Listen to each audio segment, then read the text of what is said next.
여러분 이렇게 만나 뵙게 돼서 너무 반갑고 감사합니다. 하나님 뜻 안에서는 우연이 없습니다.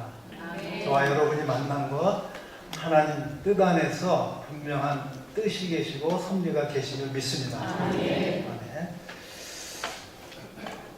제가 우리 동기 목사님들 많이 계시고 또 선교사님도 뭐 세계 엄청 많은데 우리 신천호 목사님이 부족한 선교사를 귀한 헌신 예배에 이렇게 강사로 불러주셨는데 왜 그러실까?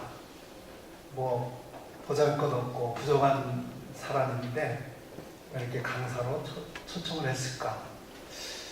아무리 생각해도 아무 이유가 없어요. 똑똑하지도 못하고 뭐 잘난 것이 없는데 단 한 가지 있다면은 미남이라 그러시지 않았나. 우리 신철호 목사님도 참 잘생기신 미남이지만 저도 못지않게 좀 미남입니다. 근데 좀 비웃으시는 것 같아요. 속으로는 아닌데. 근데 제가 여기서 미남이라고 한 그 단어의 뜻은 뭐 미국에서 온 남자라는 뜻도 아니고 또 잘생겼다는 그런 미남이 아니라 미안하게 생긴 남자라는 뜻이에요. 정말 죄송합니다. 여러분 눈을 좀 부시게 해서 정말 죄송해요.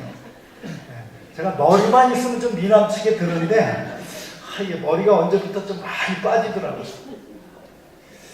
근데 하나님께서 이 대머리들에게도 장점을 주셨어요.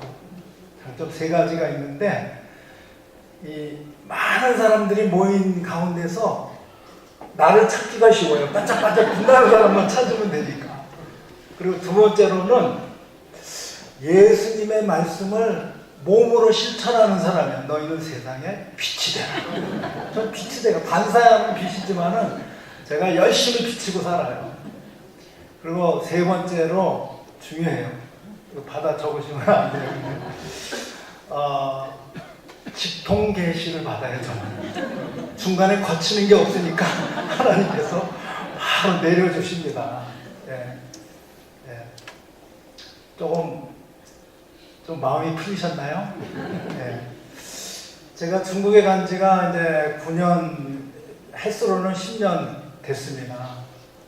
한국에서 의정부에서 이렇게 목회를 할 때 주로 저는 어린이 사역을 많이 했어요. 공부방하고 도서관하고 토요 꾸러기 학교하고 너무 재밌게 했어요. 근데 형님이 이제 중국에 한 15년 전에 운남성으로 이렇게 선교를 나가셨는데 한국에 올 때마다 저보고 야 성아야 너 중국 선교 사명이 있다. 기도를 엄청 하세요. 우리 형님은 금식기도도 뭐 수시로 하는 분이니까 워낙 금식기도를 많이 하니까 얼굴이 막 헬쓱하고 몸도 아주 그냥 삐쩍 마른 분이에요. 그런 형님이 와서 자꾸 중국 선교 사명이 있다 그러니까 마음에 부담이 생겨요. 그런데도 쉽게 승낙을 할 수가 없더라고요.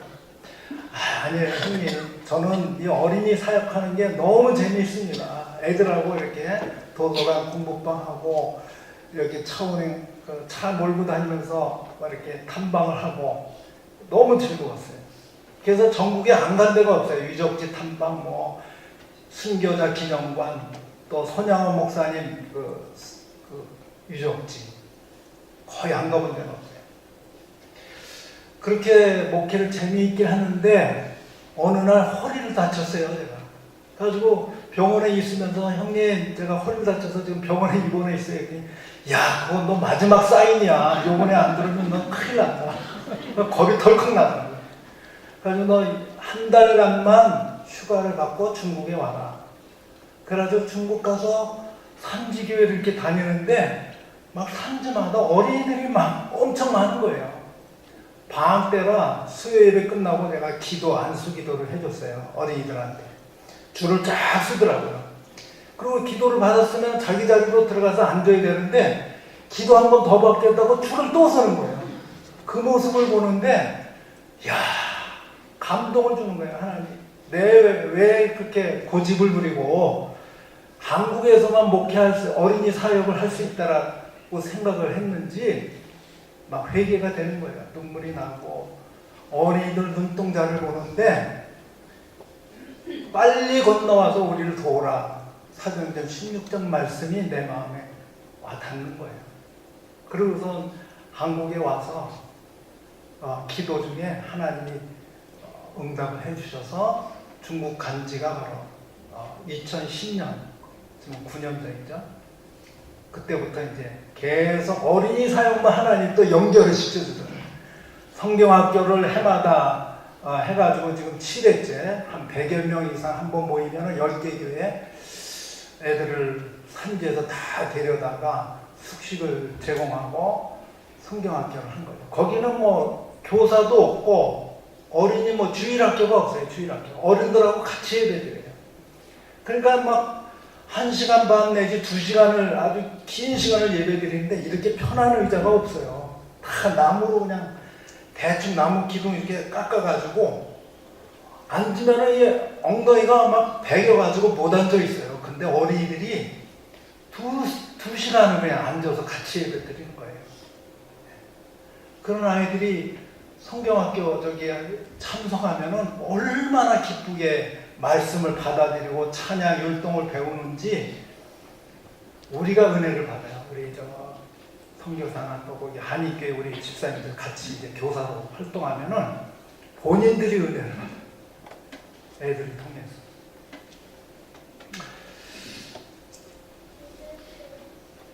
그래서 이제 제가 이렇게 어린이 사역을 주로 하고 교사 교육. 이제 어린이 교육보다도 이제 미래를 위해서는 교사 교육을 시켜야 현지 교회인들이 직접 교사로 어린이들을 가르칠 수가 있거든요. 내가 이제 중간에도 추방을 당하면은 이제 더 이상 가르칠 사람이 없잖아요. 그러니까는 더 중요한 거는 교사들을 배출해서 교사들이 각 교회에서 교회 학교도 가르치고 또 성경학교도 자기네들이 이렇게 운영할 수 있게 교사 교육이 중요해요. 예. 그리고 찬양이 지금 중국 교회는 악기들이 없어요. 이렇게 우리나라 뭐 너무 좋은 악기들이 많은데 거기는 기타 이거 기껏 있어요. 기타예요. 기타. 예. 기타도 없는 교회도 그냥 육성으로 그냥 찬양을 하고. 그래서 이 각 교회가 찬양이 살아나야 예배도 이렇게 살아나잖아요. 성령이 역사하고.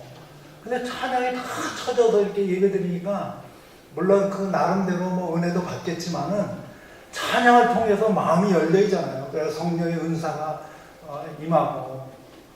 그런데 그런 악기가 없으니까 또 찬양 사역자들이 없으니까 예배 시간이 쭉 쳐져요. 그래서 제가 이게 찬양이 살아나야 되겠다. 그래서 찬양대회를 이제 시작하려고 합니다. 그 찬양대회를 통해서 악기를 공급하고 또 찬양 사역자들을 이렇게 배출하고 해서 교회마다 이 찬양이 살아나면 얼마나 은혜가 넘치겠어요. 말씀도 이게 찬양 가운데 임하잖아요. 말씀, 은혜도 찬양을 불러요. 그리고 이제 이 산지교회는 리수족 교회들이 이제 100년 전에 그 영국 선교사가 이제 선교를 해서 일평생을 그 리수족 한 교회만, 리수족만을 위해서 선교를 했어요. 그래서 그 민족만 소수 민족이 많은데 다른 민족은 다 99% 예수를 안 믿어요. 근데 이 리수족만은 25%가 복음화가 됐어요. 그래서 산지마다 교회가 있는데 화장실이 없어요. 교회마다 화장실이. 그 옛날부터 그런 습관으로 살았기 때문에 다 그냥 숲속에 들어가서 대변이나 소변이나 이렇게 보는 거예요. 그러니까 우리가 처음 이제 갔는데 비는 오는데 우리 아내가 큰일을 보겠다는 거예요. 그러니 어떻게 캄캄한 밤인데. 그래서 제가 후라시를 들고 우산 한 번 들고 그리고 다 비탈이 졌어요. 화장실이 어디냐 그랬더니 저 돼지우리 뒤에 가서 그냥 아무 데서 누래요. 그래서 밤중에 제가 우산 들고 후레쉬 들고 그러고 가서 우리 아내는 앞에 있는 나무 붙잡고 뒤로 넘어지니까 그냥 볼일을 본 거예요. 그 간증을 제가 극동방송 가서 간증을 했어요. 그랬더니 감동을 받고 한 권사님하고 신정동에 있는 신정 하늘교회라고 제가 수요일날 가서 예배를 인도했는데 10명도 안 모였어요. 근데 그 교회에서 400만 원, 한 교회 짓는데 한 400만 원 들거든요. 화장실 여자 3칸, 남자 3칸 이렇게 짓는데. 그래서 두 교회를 제가 화장실을 져줬어요. 그랬더니 너무 감사하다고 그 성도들이 그냥 감사하다고 찬양을 하고 감사한 인사를 하고 그 소문이 또 그 인근 교회에 소문이 나가지고 요번에 들어오는데 어느 목사님 장로님이 교회에 거기는 다 장로인들이 다 목회자예요. 직업을 갖고 일을 하면서 목회도 하시는 거예요. 신학 공부한 사람이 지금 문남성에서 3분 지금 목사님이 세워졌어요. 그런데 저 이제 화장실 보이잖아요. 저게 이제 이렇게 여자, 남자 3칸씩 지어진 건데 화장실을 이제 내가 또 편지 내용을 얘기했죠. 그 편지에다 뭐라고 썼냐면은 자기 교회는 여름에는 나무들이 이제 많이 우거지니까 다 숲속에 가서 볼일을 보는데 겨울 되면 다 낙엽이 떨어져가지고 이웃 믿지 않는 주민들이 다 본다는 거예요. 그래서 흉을 본다는 거예요. 하나님께 영광이 안 된다는 거예요. 그래서 너무 지금 믿는 자, 믿지 않는 자에게 본이 안 된다 생각해서 자기네 교회는 5,000원, 중국돈 5,000원이면 우리나라 한 100만 원 정도 됩니다. 헌금을 모았다는 거예요. 거기에서 5,000원 모은 것도 엄청 큰 돈이에요. 왜냐하면 다 옥수수, 감자 농사지니까 주일날 헌금을 해도 옥수수 자루에다가 옥수수만큼 쌓여있어요. 이 강대상에. 감자, 한쪽에 또 감자 농사진 거 헌금 드릴 돈이 없는 거예요. 그냥 농사 져가지고 그 농사 지은 농산물을 그대로 헌물로 드린 거예요. 우리가 어렸을 때 시골교회에서 뭐 호박 처음 익은 거 따면 헌금을 하잖아요. 헌물로. 그런 식으로 지금 중국교회가 이렇게. 그러면 건축헌금은 이게 작은 화장실 짓는 건데도 능력이 안 되는 거예요. 한 2만 원 정도가 더 필요하다. 한 400만 원 정도. 그래서 그거 간증을 이번에 제가 10월 첫 주에 극동방송 가서 또 이렇게 간증을 했어요. 그랬더니 어제 어느 권사님이 900만 원을 헌금을 하시더라고요. 이분은 딸이 유자인이라고 미국에 유학 갔는데 자기 딸이 하버드대에서 박사학위를 받기 위해서 기도해 달라는 거예요. 그리고 세계 의료 선교를 자기가 앞으로 할 수 있도록 물권의 축복을 달라고 그렇게 기도 제목을 저한테 주시더라고요.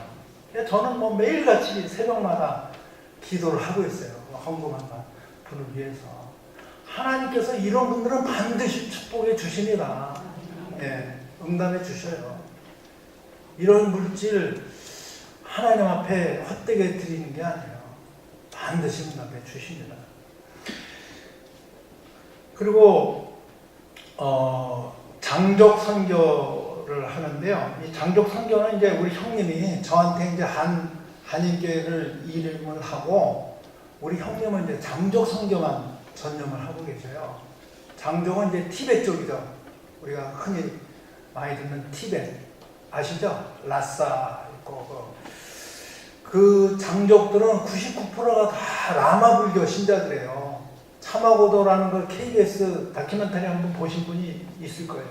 거기 보면 장족들은 아주 생활 종교예요. 생활 종교. 아침에 일어나자마자 향불 피우고 거기 절하고 예물 드리고 우리가 새벽 기도 다 드리는 것보다도 더 아주 정성을 다해서 그 예물을 드리고 예물을 올리고 이래요.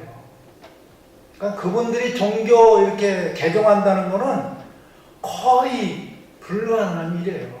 그런데 우리 형님이 그 마을 하나, 장족 마을 하나를 다 전도를 했어요. 어머니 한 분이 교통사고를 당해가지고 절룩절룩 하는 거예요. 그 장족 마을은 외국인이 들어가도 위험해요. 엄청 호전적인 종족이 이 장족들이에요. 항상 여기 칼을 차고 다녀요. 장족만큼은 정부에서도 그걸 인정을 해요. 왜냐하면 유목민이기 때문에 항상 칼을 소지하고 있어요. 다른 민족은 이 칼 소지하는 게 불법인데 이 장족만큼은 칼을 항상 소지하고 다니는데 우리 형님이 그 마을을 들어가서 전도하는데 다리를 다친 할머니가 계신 거예요. 그게 왜 그랬냐 했더니 교통사고로 다닙니다. 그게 통증이 엄청 심하다. 우리 형님이 내가 라마로 말하면은 저기 라마 승이나 마찬가지야. 기독교 라마 승이다. 내가 하나님께 기도하면은 내 병도 고칠 수 있다. 그랬더니 기가 번쩍 뛰어져가지고 큰 날 위해서 좀 기도 좀 해달라. 그래서 우리 형님이 뭐 간절히 기도를 하고 그 다음에 사진을 찍고 이게 전도 방법인데요. 사진을 찍고 그분들은 이제 가족 사진이 없으니까 처음 방문한 데 가서는 사진을 찍어줘요. 가족 사진 찍고 다음에 방문할 때는 그거를 현상해가지고 가족 사진을 이 사진 그 뭐죠? 액자에다가 이렇게 담아서 갖다 주면 너무 좋아해요. 그래서 그 다음에 이제 사진을 만들어서 갖다 주면서 너 그때 기도해줬는데 다리 좀 어떠냐 그랬더니 너 정말 대단하다. 네가 기도해주고 간 다음에 다리가 완치가 된 건 아닌데 멀쩡해졌던 게 통증이 없다는 거예요. 통증이. 그렇다고 대단하다. 그러면서 그 다음부터는 이제 친구처럼 함부로 이렇게 전도하면 안 되거든요. 왜냐면 바로 신고가 들어가요. 전화해가지고 꽁안이 오면 바로 추방돼요. 그래서 중국 선교는 항상 관계를 잘 맺은 다음에 몇 년이 지난 다음에 친구처럼 된 다음에 그 다음부터 이제 복음을 전할 수가 있어요. 그렇지 않고 바로 가서 뭐 전도지 뿌리고 이러면은 난리가 납니다. 꽁안이 바로 출동해서 바로 추방해요. 그래서 관계를 잘 맺어야 되는데 우리 형님이 이제 계속해서 수십 년 동안 친구처럼 뭐 갈 때마다 뭐 음식 뭐 이런 거 사다 주고 그래서 이제 복음을 전하기 시작해서 그 가족이 다 전도가 됐어요. 그랬더니 그 딸이 내 친구가 저 다리 옆에 사는데 이혼해가지고 혼자 산다. 그 친구도 불쌍한데 그 친구에게도 가서 전도하면 좋겠다. 그래서 그 친구한테 또 전도했어요. 그랬더니 그 친구가 공청당원이라고 공산당 청명당원이에요. 아주 머리가 똑똑한 사람만 뽑힌 거예요. 공산당 아무나 되는 게 아니에요. 아주 똑똑한 사람만 추려가지고 거기 될 수가 있는데 그 마을에서 공창당 한 사람이 그 사람이에요. 근데 그 여자가 이제 자매가 예수를 믿고 복음을 받아들이니 그 마을이 다 전도가 되는 거예요. 왜냐하면 영향력이 있거든요. 전도할 때는 이 영향력 있는 사람을 전도하는 게 복음이 잘 여러 사람에게 빨리 전파될 수가 있는 거예요. 그 여자 자매가 이제 이름이 전주정아인데 그 자매를 통해서 그 마을이 다 전도가 돼서 단결촌이에요. 이 마을 이름이 단결촌. 그 마을에 교회가 세워졌어요. 교회. 마을이 다 예수 믿고. 이건 놀라운 기적이에요. 이 장족 가운데 독립된 교회가 설 수가 없어요. 아예 기독교조차 받아들이지는 않는 민족입니다. 그리고 라사에는 외국인들이 장기 거주가 할 수가 없어요. 그래서 거기서는 독립된 교회가 설립할 수가 없어요. 그런데 그 샹그리라라고 그 리장에서 한 3시간 정도 더 들어가는 이제 오지인데 그 마을에 기독교회가 세워진 거죠. 최초의 기독교회가 세워졌어요. 장족 선교의 가장 중요한 인물이 바로 이 전주자마라는 자매인데 이분은 민속 가수예요. 그래서 노래도 CCTV에서 나와서 촬영도 하고 얼굴도 뭐 예쁘게 생기시고 그런 자매인데 신학을 해야 이제 교회가 또 개척이 되잖아요. 그리고 목회도 이제 정상적으로 해서 제2, 제3의 교회를 설립할 수가 있는데 이분이 신학을 아직 못했기 때문에 교회 목회를 전념을 할 수가 없잖아요. 자기가 생활도 책임져야 되고 자녀도 있고 이런데, 그래서 요번에 제가 교회 연합신문 사장님을 만났더니 그분은 정말 귀한 분이다. 그분이 좀 신학을 좀 해야 이 티벳 선교의 가장 중심적인 인물이다. 우리나라 뭐 초창기에 뭐 언더우드 아펜셀러 목사님이 오셔서 학교를 세웠잖아요. 학교. 그리고 또 신학교도 세워가지고 신학교 졸업한 목사님이 계셨기 때문에 우리나라가 복음이 그렇게 여러 전파될 수 있고 교회가 세워진 거잖아요. 마찬가지로 이 전조조마 자매님이 신학을 해서 목사 안수를 받고 그래야 이제 교회가 부흥을 할 수가 있는 거죠. 그러면서 그 연동교회 그 여전도회 회원들한테 그 얘기를 간증을 했더니 도와주겠다는 거예요. 생활비, 학비, 그 자녀 교육비. 그 너무 감사하더라고요. 하나님께서 그런 분을 통해서 이제 티벳 선교가 또 티벳 땅에 하나님의 나라가 확장되게 될 줄로 믿습니다. 그리고 저는 이제 주로 이제 이족에 관심이 많아서 이족 마을 두 군데를 제가 섬기고 있습니다.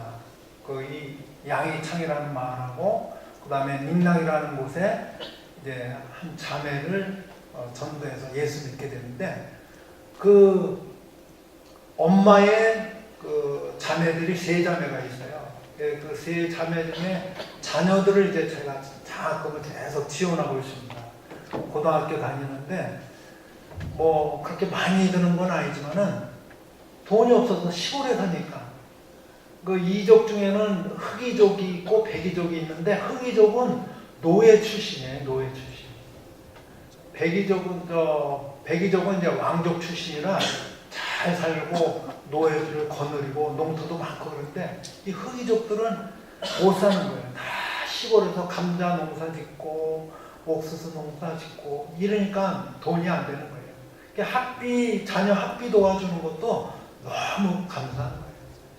그분들이 이제 예수를 믿고 이제 그 마을을 전도하고 있습니다. 그리고 푸미족이라고 우리 아들이 이제 식당을 거기서 경영을 하는데 아들 식당에 이제 부부가 있어요. 그 부부가 다 푸미족인데 이분은 가정교회 지도자예요. 그래서 배운 건 뭐 초등학교도 안 나오셨어요. 문자도 잘 몰라요. 보통어를 잘 못해요. 그런데도 하나님의 은혜로 이 가정교회를 자기가 담임하고 교인들이 점점 부흥한다는 거예요. 그래서 우리가 그 푸미족 부부 자녀들 결혼식에도 내가 참석을 해가지고 그래서 기도해주고 그랬는데, 저기는 장족같이 지금은 라마 불교를 섬겨요. 그 민족들은. 그래서 지금도 저기 앞에 보면은 제단이 있잖아요. 그래서 거기 가서 아침마다 분향하고 이렇게 제단, 예수를 믿어도 저거를 안 없애요. 두 종교를 동시에 믿어요. 그걸 나무라 그러면 안 돼요. 처음에는 그냥 인정을 해주고 어느 정도 믿음이 들어가고 믿음이 성장했을 때, 야, 저거는 하나님이 기뻐하시는 일이 아니다. 이 우상 숭배하는 것. 그러니까 이 제단은 부숴야 된다. 이제 나중에 이제 신앙이 들어갔을 때 그렇게 이제 권면을 해서 제단은 없애요. 근데 전주조마 집에도 그렇고 저 집에도 예수를 믿는데도 저거 제단은 그대로 있어요.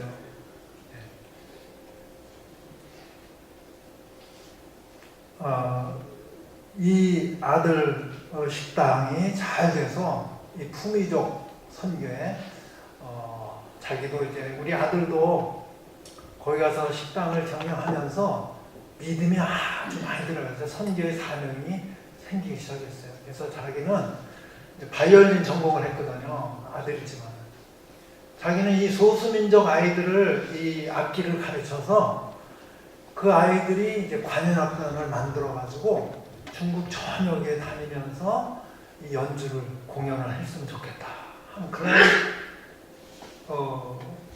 비전이 생겼어요.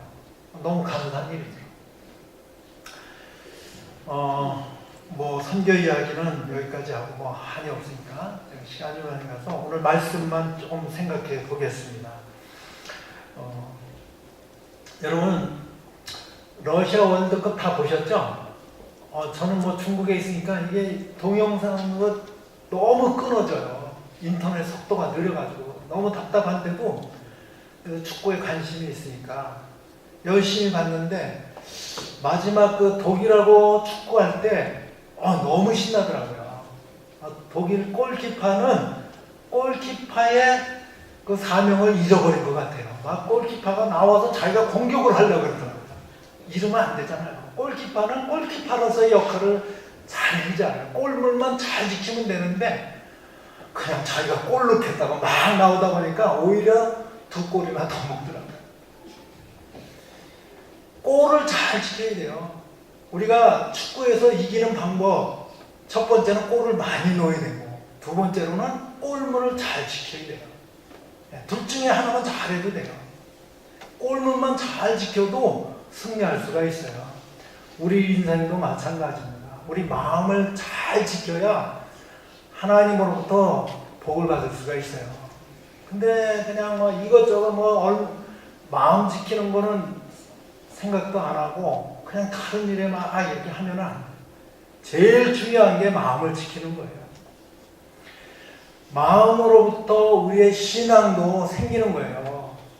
로마서 10장에 보면은 마음으로 의에 이른다고 했잖아요. 마음을 통해서 우리의 믿음도 생기는 거예요. 마음을 통해서 우리가 하나님의 말씀을 받아들이고 눈으로 읽고 이게 다 마음을 통해서 이루어지는 일이에요. 우리 인생에서 마음을 통해서 다 모든 행동과 말과 또 듣는 거 이게 다 마음으로부터 시작되는 거예요. 옛날 사람들은 마음이 우리 가슴에 있다 생각했어요. 구약 성경에서도 그렇게 얘기해요. 레부 이게 심장이라는 뜻이에요. 레부. 근데 우리 현대 뇌 이야기에 의하면은 마음은 우리 뇌에서 다 작용하는 거잖아요. 뇌에서 지령을 하고 이 뇌가 컴퓨터로 말하면은 CPU잖아요. CPU 중앙 처리 장치. 여기서 다 이게 명령을 내려서 우리가 보는 것을 판단하고 말하는 것 듣고 또 오감이 다 이 마음으로부터 시작이 되는 거예요. 이 마음을 지켜야 하나님 자녀로서 복을 받을 수가 있고 축복을 받을 수가 있는 거예요. 하나님의 말씀을 잘 듣고 생각하고 그래야 우리가 하나님의 말씀을 올바로 깨닫고 그 말씀대로 실행을 할 수가 있는 줄 믿습니다. 그래서 오늘 말씀에 보면은 그 무엇보다도 너는 내 마음을 지키라. 그 마음이 바로 생명의 근원이기 때문이다. 생명의 근원이래요. 네.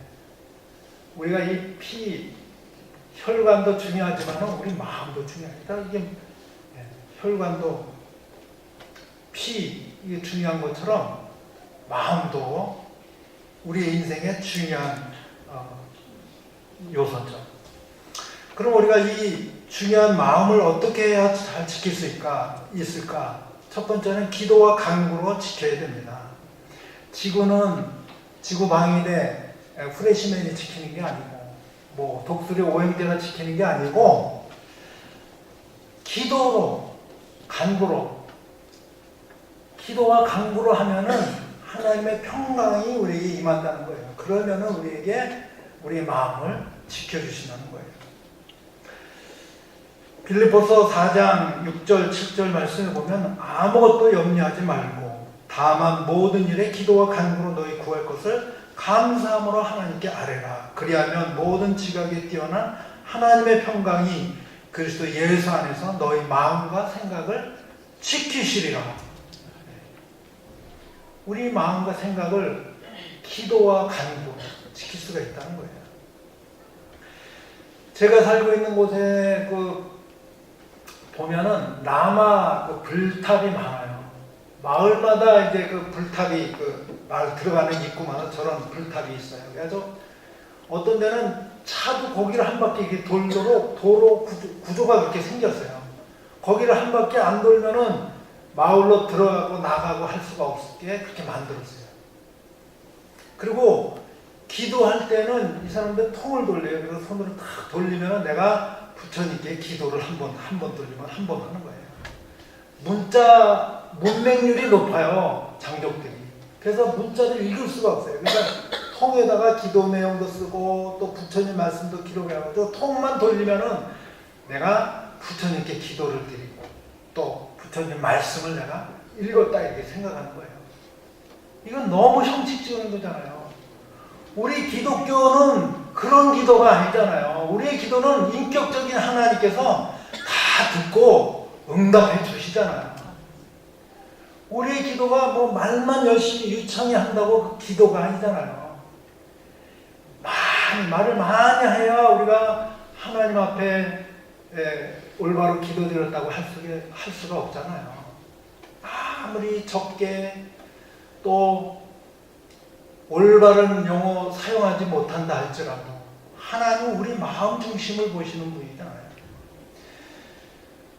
그래서 마태복음 6장 7절에 보면 또 기도할 때에 이방인과 같이 중언부언하지 말라. 그들은 말을 많이 하여야 들으실 줄 생각하느니라. 기도를 못해도 한마디를 해도 바리새인과 세리의 기도 아시잖아요. 바리새인은 거만하게 서서 하늘을 향해 우러러 보면서 나는 소득의 11조를 드리고 또 남에게 강제로 뺏은 거 있으면 4배로 갚고 이렇게 거룩한 기도를 드리잖아요. 그러나 세리는 가슴을 치면서 오직 나는 죄인으로소이다 이 기도 한마디 하는 거잖아요. 그런데 예수님은 누구의 기도를 옳다 하셨어요? 세리의 기도를 옳다 하셨어요. 여러분 기도 내용 뭐 유창한 기도 이런 게 올바른 기도가 아니라 진실한 마음으로 회개하는 마음으로 한마디를 해도 간절한 마음으로 드리는 기도를 하나님이 들어 응답해 주시는 줄 믿습니다. 두 번째로는 성령님께서 지켜주셔요. 성령은 우리가 다른 용어로 보혜사라고 하잖아요. 예수님도 보혜사지만은 예수님은 다른 보혜사를 보내주시겠다고 그랬죠. 보혜사란 뜻이 뭐예요? 권위자, 우리의 상담자가 되시는 거예요. 변호사가 되어주시는 거예요. 여러분 세상에 변호사 이렇게 살려면 얼마나 비싸요. 우리는 막 무료잖아요. 우리를 위해서 성령님이 변호사가 되어주신다는 거예요. 얼마나 놀랍고 감사한 일이에요. 우리의 속사정까지 다 하시고 우리는 미처 강구해야 될 일이 뭔지도 모르는데 성령님께서 말할 수 없는 탄식으로 본인이 문제가 있는 것처럼 자기의 문제인 것처럼 우리를 위해서 탄식을 하며 우리를 위해서 기도해 주신다는 거예요. 여러분 이 성령님 의지하시기 바랍니다. 이 얼마나 감사한 일이에요. 변호사 중에 우주에서 가장 훌륭하신 변호사를 여러분은 무료로 선임받은 거예요. 얼마나 감사해요. 네? 놀랍잖아요. 그리고 우리가 뭘 구해야 될지 모르는데 이 성령님은 우리의 속사정까지 다 아시고 올바른 기도를 드릴 수 있게 가르쳐 주시고 인도해 주시는 분이에요. 그분이 우리의 마음을 지켜주신다는 거예요.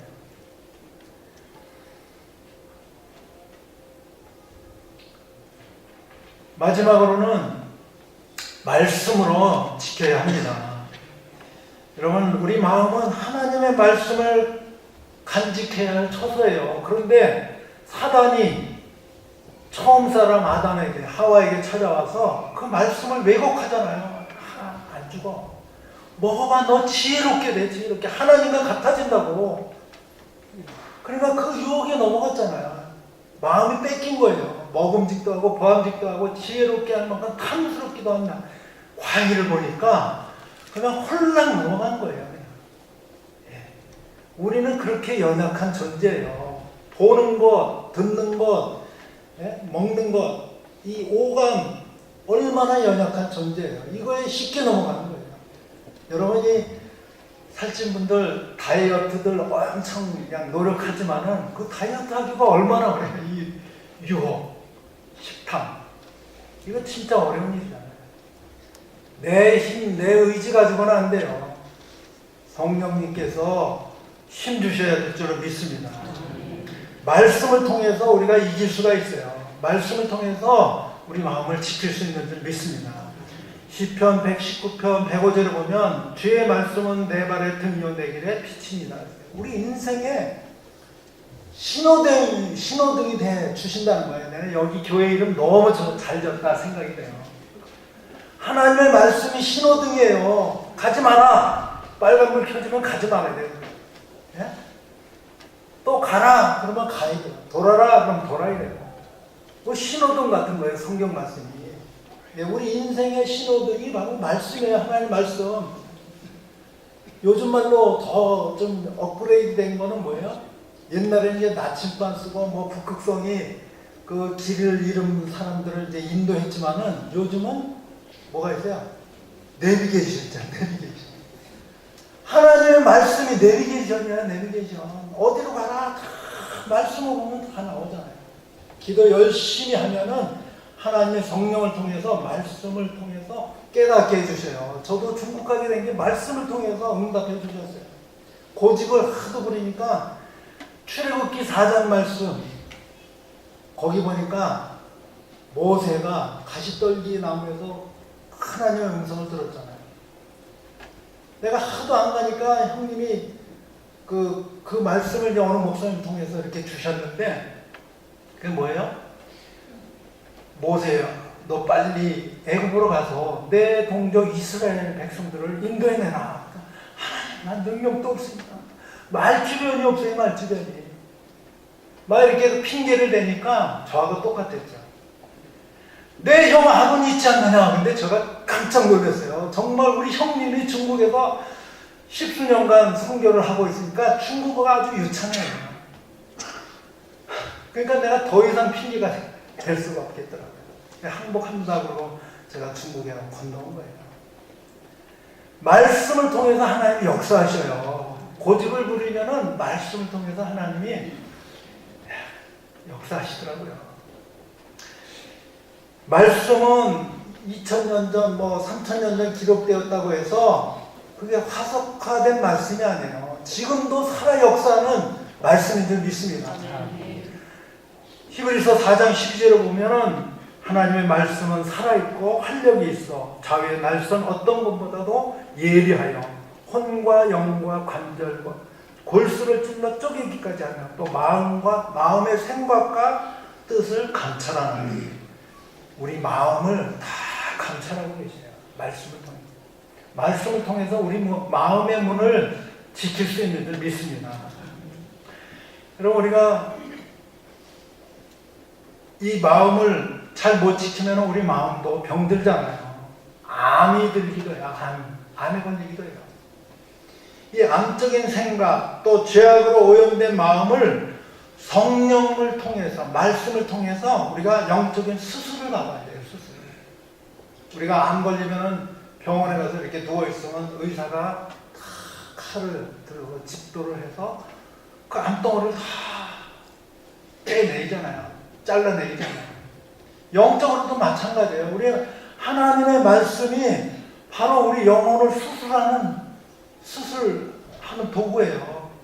매일매일 우리가 큐티하고 말씀을 상고하고 할 때 성령을 통해서 우리의 잘못된 암적인 마음 이런 거를 수술해내야 되는 거예요. 그래서 매일 우리가 큐티하는 이유가 뭐예요? 우리를 하나님의 성령 앞에 드러내놓는 거예요. 침대 수술대 위에 누워있는 것처럼 우리 영혼을 성령님 앞에 이렇게 드러내는 거예요. 그러면 성령님이 너 오늘 생활 중에 어떤 일은 이 하나님이 기뻐하시지 않는 일이다. 병든 일이다. 이거 너 계속 이런 생활을 하면은 마음이 병든다. 마음이 망가진다. 우리의 영혼이 병든다. 이런 걸 성령님이 가르쳐 주셔요. 그러니까 여러분 매일 큐티 열심히 잘 하시겠지만은 더 기도하시면서 큐티를 통해서 영적인 점검을 받으셔야 돼요. 저도 이번에 나와서 종합검진을 받았어요. 마찬가지로 매일 말씀을 통해서 종합검진을 받으셔야 돼요. 그래야 이제 수시로 내가 잘못된 거, 어디가 잘못됐나 점검을 해야 알아요. 여러분, 예수님도 하물며 예수님도 사단이 유혹을 했어요. 보는 거, 또 명예욕 이런 걸 통해서 유혹을 했어요. 사단은 아무리 목사, 선교사, 장로님, 권사님 다 아무 소용 없어요. 다 누구든지 유혹을 해요. 예수님도 유혹을 했는데 3번씩이나 그것도. 근데 예수님은 뭘로 고쳤어요? 물리쳤어요? 말씀으로 물리치셨잖아요. 말씀. 예. 말씀 우리가 사단의 유혹을 물리칠 수가 있어요. 기도로서 우리가 물리칠 수가 있어요. 예수님 우리에게 가르쳐 주신 기도. 주기도문 거기도 뭐예요? 사단의 유혹에 넘어가지 아니하도록 기도하라고. 우리를 지켜달라고 기도하잖아요. 기도와 말씀밖에 없는 줄 믿습니다. 여러분, 사단은 우리의 오감, 천체, 어느 한 곳도 우리가 등한히해서는 안 돼요. 오감, 특히 이제 시각은 87%의 그 시각을 통해서 우리에게 영향을 준대요. 뭐 청각도 있고, 미각, 촉각, 여러 감각이 있지만은 가장 우리 인간에게 영향을 미치는 감각은 시각이래요, 시각. 근데 요즘 제가 지하철을 타거나 여행하다 보면은 그냥 컴퓨터, 스마트폰. 애들이 놀아도 5명이 이렇게 모였는데 다 각각 핸드폰만 보고 있더라고요. 대화는 안 하고. 이게 우리 사단이 지금 우리 현대인들을 유혹하는 가장 큰 유혹이에요. 범죄 일어나는 게 다 뭐예요? 컴퓨터나 텔레비전, 이 시각을 통해서 다 유혹을 하는 거예요. 성적 유혹, 또 청소년들 또 범죄하고 살인하고 죄 짓는 거, 또 술, 이 미각, 또 먹는 거, 다 이게 마음을 무너뜨리는 거예요. 마음. 그러니까 우리가 영적으로 전신갑주를 입어야 돼요. 머리끝부터 발끝까지 성령을 통해서 무장하지 않으면은 현대인들이 우리가 한시라도 우리가 사단의 유혹에 넘어가지 않을 수가 없어요. 우리 신호등 교회는 정말 이름도 좋고 또 믿음도 좋은 성도가 되는 줄 믿습니다. 하나님의 말씀인 이 신호등, 영적인 내비게이션, 하나님의 말씀을 늘 상고하시는 저와 여러분 되시기를 간절히 축원합니다. 이번 한 주간도 마음을 잘 지켜서 여러분의 가정과 직장과 자녀들이 늘 하나님 앞에 올바른 삶을 사시기를 간절히 축원합니다. 기도하시겠습니다.